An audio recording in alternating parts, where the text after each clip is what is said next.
Al almirante Carrero Blanco le va a suceder otro halcón de la política franquista, que es Carlos Arias Navarro. En la fase final del franquismo va a haber dos tendencias dentro del propio régimen. Uno es llamado el búnker, que son aquellos miembros del movimiento nacional, como Blas Piñar o Manuel Girón de Velasco, que quieren una vuelta a los ideales de la falange y a una dictadura basada en los ideales del movimiento.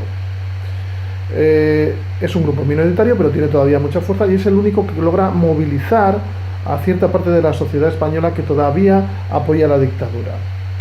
Y la otra parte del régimen son hombres como Fraga, Areilza o Pío Cabanillas, que son llamados los aperturistas y que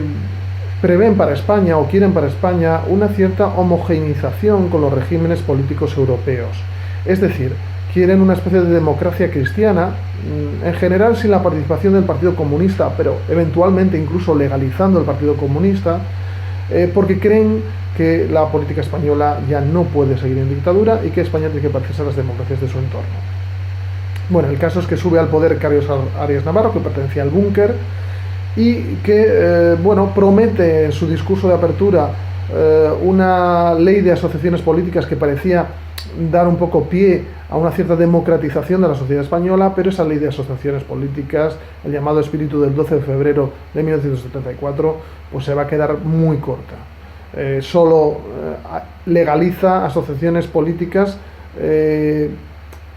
sean prácticamente un calco del movimiento nacional o un poco menos, es decir, no hay una aceptación de la democracia, no hay una aceptación de los derechos humanos, realmente son asociaciones políticas un poco para agrupar a los notables y que la única función, digamos, positiva que van a tener es que algunas de ellas van a servir para que cuando llegue la democracia ciertos grupos de la derecha conservadora como Fraga Iribarne, Pío Cabanillas o algunas otras figuras que han sido ministros de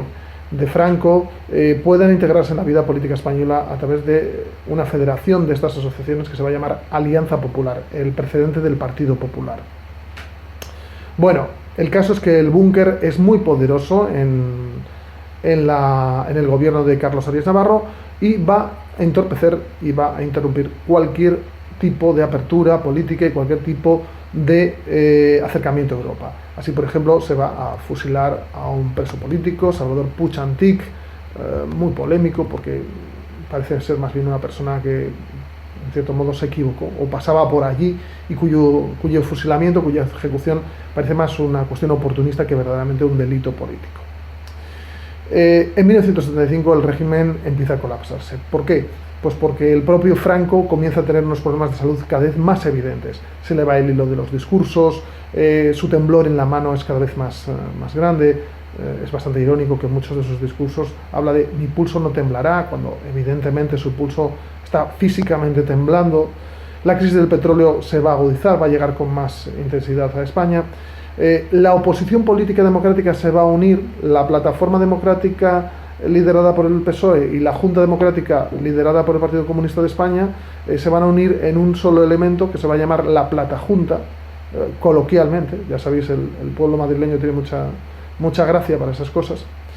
y va a ser más fuerte. Antes estaba sumamente dividida, ahora planta en la calle cara al franquismo. También va a arreciar el terrorismo. La banda terrorista ETA sigue con sus asesinatos execrables y aparece también un grupo, los GRAPO, los grupos revolucionarios antifascistas 1 de octubre, que también se lanzan una carrera de secuestros y asesinatos deleznables que van a llenar de temor y de inquietud a la sociedad española. En octubre Franco enferma ya definitivamente, se produce el episodio ya comentado que vimos en el estándar pasado de la Marcha Verde, en el que Hassan II, rey de Marruecos, pues aprovecha la debilidad de Franco para arrebatar el Sáhara Occidental español a España. Las autoridades españolas reaccionan con muy poca fuerza, no se ven respaldadas por Estados Unidos, que más bien le interesa la posesión del Sáhara para Marruecos,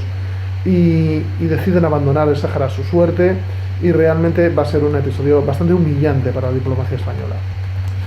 Después de una breve recuperación, Franco vuelve a caer enfermo y el 20 de noviembre de 1975, después de una larguísima agonía sumamente cruel, alargada por sus propios familiares, en un intento desesperado a conservar sus privilegios y preparar la salida del dictador y preparar sus propios pecunios para que resistieran la salida del poder, Franco va a morir. Una fecha muy simbólica porque sumadas las muertes del inicio las fechas del inicio y final de la guerra civil, pues prácticamente se cumplía perfectamente la fecha de la muerte de Franco, y se va a producir en la sociedad española un fenómeno ambivalente. Por un lado, parte de la sociedad española va a desfilar y va a rendir homenaje a Franco en largas colas frente a su cadáver, mientras que otra parte de la sociedad española, pues digamos que se siente aliviada de la muerte de Franco y esperanzada a que cambie el régimen, un régimen que ha fusilado y que ha sembrado la discordia entre los españoles hasta el último momento. A su entierro llegan muy pocos jefes de Estado, solo uno europeo, que es el presidente de Francia, al cual se elige un poco de los demás países europeos para que represente a los demás países europeos que no quieren verse involucrados en el funeral de Franco. Y por otro lado, se instala en la sociedad española pues un doble